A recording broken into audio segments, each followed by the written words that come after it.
Hello, good morning बच्चों। आज फिर से आपको हमारा चैनल एजुकेशन पॉइंट में आप सभी बच्चों का फिर से वेलकम करता हूं। तो फिर आज फिर नया एक वीडियो लेके आया हूं जिसमें जल चक्र से संबंधित हम आपको जानकारी देंगे। तो बच्चों, जल के बारे में हम लोग जानते ही हैं। जल एक बहुत ही इम्पोर्टेंट पदार्थ है जिसके बिना हम जीवन की कल्पना नहीं कर सकते हैं। जल सभी जीव जंतुओं का जीवित रहने का एक मुख्य भाग है।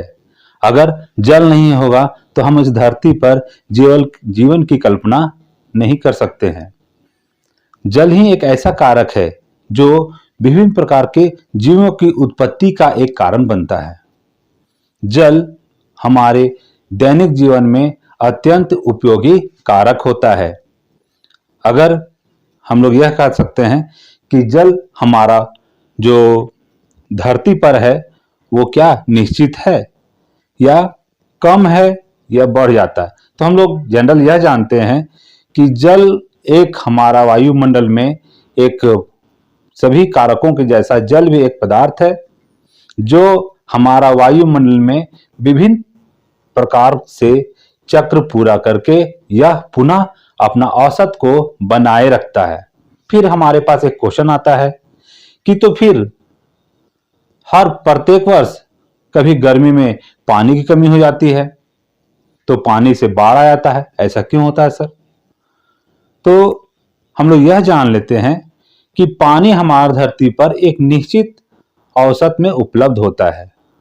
यह जो पानी है हमारी धरती पर, तो हमारा विभिन्न विभिन्न अलग अलग रूपों में हमारे चारों तरफ उपस्थित होता है। यह जनसंख्या वृद्धि के कारण, जीव जंतु वृद्धि के कारण इनका उपयोग अधिक होने लगा है, जिसके कारण यह अलग अलग स्रोतों में के जरिए से यह अलग अलग माध्यम में विभाजित हो जाता है। तब यह हमारा पुनः उसी स्रोत से निकल करके वायुमंडल में फिर से जमा होता है। तो हम लोग जानते हैं दोस्तों, अगर यह जलवाष्प पुनः संघनित होकर जब धरती पर लौटता है तो जहां का तापमान निम्न होता है वहां आसानी से वर्षा हो जाती है, जिसके कारण हमें लगता है कि यहाँ पानी की अधिकता ज्यादा है और किसी जगह पे पानी की अधिकता कम है। लेकिन पूरा वायुमंडल में हमारा जल का औसत निश्चित ही होता है। तो ऐसा कैसे होता है हम लोग देखेंगे कि हमारा वायुमंडल में जल चक्र पूर्ण रूप से कैसे चलता रहता है। पुनः हमारा वायुमंडल में यह जल के कण जा करके पुनः उसी माध्यम में लौट के कैसे आ जाते हैं। तो इसके लिए हम लोग देखते हैं कि यह जो जल है हमारा हर क्षेत्र में काम आता है। चाहे हम इसको अपने घरों में उपयोग कर ले, नहाने के लिए या सिंचाई करने के लिए या खाना पकाने के लिए या मवेशियों के लिए, तो ये अलग अलग रूपों में होता है। इसका उपयोग फिर औद्योगिक क्षेत्रों में भी करते हैं हम लोग। तो ये इसी प्रकार से हमारे चारों तरफ अलग अलग रूपों में स्थित है। जैसे हम लोग देखते हैं हमारे चारों तरफ कभी बर्फ के रूप में स्थित है, यह जल स्रोतों में स्थित है। यह जल हमारे वनस्पतियों में, जीव जंतुओं में जल उपस्थित होता है, जिसके कारण से उनमें जैविक प्रक्रम होता रहता है। यह जैव प्रक्रम को पूर्ण रूप से करने में मदद करता है। जीवों में यह परिवहन का कार्य करने में मदद करता है। जो जल है ये विभिन्न प्रकार के जीवों जंतुओं का एक मात्र अमूल्य कारक है, जिससे उनके जीवन में जैव प्रक्रम लगातार चलता रहता है। अब हम लोग देखते हैं कि यह वायुमंडल में जो जल चक्र है कैसे कैसे चलता रहता है। तो हम लोग फिर से पाई चार्ट के माध्यम से हम लोग देखते हैं। तो यह वाटर साइकिल जिसे हम लोग कहते हैं जल चक्र, एक बार फिर वीडियो में हम देखते हैं। सभी बच्चों से एक रिक्वेस्ट करना चाहते हैं कि अगर आप हमारे चैनल में नए हैं तो प्लीज इस चैनल को सब्सक्राइब करें और बेल आइकन को प्रेस जरूर कर दे, जिससे हमारा नया वीडियो का नोटिफिकेशन आपके पास मिलता रहे। तो चलिए बच्चों, हम लोग बिना देर किए हुए हम लोग चलते हैं जल चक्र का पाई चार्ट में। जल चक्र जो है हम लोग इस प्रकार से समझ लेते हैं कि जल हमारा वायुमंडल में देखते हैं प्राकृतिक में या जल स्रोतों में उपस्थित होता है। जल स्रोत से जैविक प्रक्रम होता है, जिसे जीव जंतु पीने के रूप में उपयोग करते हैं, पेड़ पौधे वृद्धि करने में उपयोग करते हैं। इनके अलावा जल स्रोत में पानी बचा रहता है। यह जल स्रोत से भी सूर्य के गर्मी के कारण, किरणों के कारण यह जल स्रोत का जल वाष्पीकृत होकर के वायुमंडल में होता हुआ यह बादलों में पहुंच जाता है। जल वाष्प क्या होता है?